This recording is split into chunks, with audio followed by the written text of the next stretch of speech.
Hello and good evening, everybody. This evening for fractions, we're going to take a look at common denominators. And when we're taking a look at our common denominators, we're going to look at fractions 2/3 and 3/4. So let's go ahead and get started. The first question I need to ask myself is, what is a common denominator?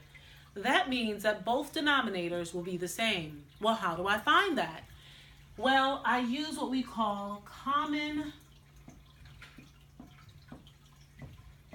multiples for each of these digits, and then I can take it from there. Now I know off the top of my head that the common multiple for 3 and 4, the first one that I see is 12. But I can go ahead and I can set up my multiples for each one and then find it that way as well. So I would say my multiples for 3 would be 3, 6, 9, 12, 15, and I can continue. I'll also do the same thing for 4, which is 4, 8, 12. Oh, I can stop right here because my common multiple that I first see would be 12. Now, what I do is I always put my denominator down there because I know that that's my common denominator. The next thing I'm going to do is ask myself, well, how did I come up with 12? Well, I did find my common multiple, that's true.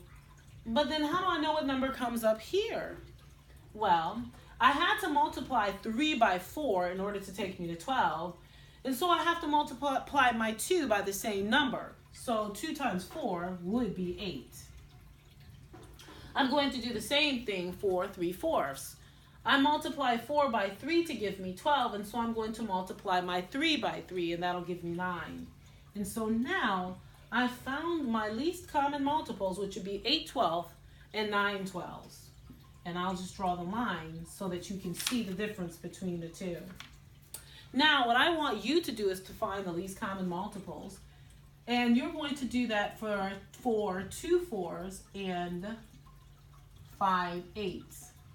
Now remember, when you do this, that you can include one of the denominators if that allows you, because that's a part of the term.